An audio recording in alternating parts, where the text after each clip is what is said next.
what we wrote at 2 a.m. actually makes sense in the light of day. We have our cast come in and we do what's called a table reading, where we hear the actual voices doing the lines we've written. So this is for an episode that's actually going to be on next summer, literally a year from now. That's how long you're going to have to wait to see this. It's called Benderama. There are about 1 trillion copies of Bender in this episode. I think John's only going to have to be 3 of them or so in the part you're going to hear. We're just going to hear the beginning of the episode. Later on, beyond this scene, we have a guest appearance by comedian Patton Oswalt, who's going to be playing he's playing a character called Giant Unattractive Monster. That's what it is. So here we go. This is Benderama, written by Aaron E. Haas. We're going to fade in at the Planet Express conference room where Hermes is addressing the crew members who are seated around the table looking shocked and upset. So, there it is, people. We're playing out of money. I'll be happy to write letters of recommendation for most of you. Zoidberg bursts out sobbing. Oh! Professor bustles in. Oh, boo-hoo, everyone. Look at my latest invention. Professor puts down a machine resembling an overhead projector. Ooh, I like how it's not killing us so far. It takes any object and makes 2 smaller copies. Ooh, wow. Why? You see, as I age, I've been shrinking and feeling cold. So now I need twice as many sweaters in a smaller size. First, I scan the old sweater. He puts the sweater on the replicator screen and presses a button. It scans the sweater like a Xerox machine. Then we add some matter. Oh, any old useless matter will do. He dumps a photo album labeled Zoidberg's Wedding into a hot rod. We hear a grinding sound. Now the matter prism reorganizes the raw material into 2 smaller copies. Machine starts up. Moving prismatic lights emanate from its seams. Then the lights and noise stop.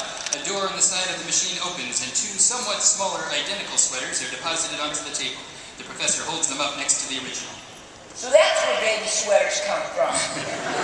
Meanwhile, hours later, Bender is slumped on the couch watching TV. Fry enters. On TV, we hear the scary door theme. Against the backdrop of stars, objects drift toward camera. A jockey on all 4s with a horse sitting on his back. A dolphin playing the trombone with his blowhole. A slinky climbing up the stairs. A kid blowing a gun bubble that enlarges to become the earth, then pops and covers his face. Enclosed is a PDF attachment. A picture of yourself in a boat on a river. It's a river that flows in 2 directions. Make that 3. It's a magic river. That's how. And it's flowing down the Erie Canal to the scary door. That's Erie with 2 E's. See, on TV, a scientist's laboratory. The scientist finishes welding a robot. Consider, if you have the energy, Dr. Daniel Zenas, an inventor with a terminal case of the lazies. This robot will do everything for me. Robot, activate yourself and do my research. The robot flips its own on switch and powers up. The robot begins tinkering with test tubes as the scientist leans back in the chair with a pillow. Cut to later. Next, assume my social obligations. The scientist kicks back in an armchair as the robot, wearing black tie, offers his arm to the scientist's wife. She takes it, they exit. We see a clock. The hands spin. Years later, the scientist, now older, is still kicking back as an official enters. Dr. Zenas, for a lifetime of scientific achievement, we present this award to your robot. The official gives the robot the trophy. A boy enters. Daddy, I love you. The boy turns away from the scientist and hugs the robot.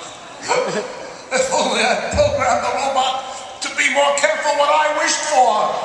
Robot, experience this tragic irony for me. The robot buries his face in his hands. The scientist pops open a beer. Like seeing Bender still relaxing, he pops open his own beer. Man, I wish we had a robot to do stuff. I know, right? Professor Bender. Bender, thank God I found you in time. I need someone in the lab immediately to fold my new sweaters. I'm sorry, do you see a robot in this room named Folder? Unfortunately, I came prepared with a backup phrasing. Bender, would you mind bending my new sweaters? And I told my lawyer if dying on the phone wasn't such a hassle. Moments later, Bender enters the lab and sees the two unfolded sweaters. Razza-frazza stupid sweater. Ooh, razza-frazza duplicated. Bender sees the replicator and strokes his chin, conniving. He picks it up, puts it in his chest, presses the start button, and closes his chest door. Now for some tasty matter. He quickly gobbles a chair, a microscope, and a glass tank filled with white rats. His seams and orifices glow with the scanner light seen earlier. We hear a ding. He opens his chest door and two 60% scale mini Benders pop out. Howdy, fellas. I'm Bender. Go to hell, old man. I like your attitude. Let's party. But first, fold these two sweaters.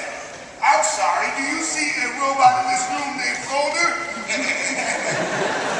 Damn, you're cute. Next day in the hangar, Hermes holds a clipboard supervising the crew as they load packages onto the ship. The three Benders enter. Hi, I'm Bender. This is my robot Bender, and this is my other robot Bender.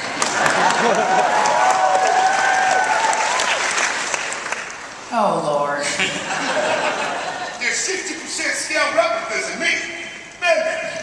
Does that mean they only do 60% of the work you do, or that they actually do more work because they're only 60% as lazy? Bender pauses and counts in his fingers. Shut up. Good one. Professor enters, wheeling a hover cart of huge toiletries. Enough good ones, everyone. We have a delivery to an alien space giant. You'll have to be respectful. This customer is 50 feet tall and sensitive about his appearance. Amy looks at items on the cart. Colossal teeth whitener, mega deodorant, humongous acne cream, and one regular-sized condom. All that and a small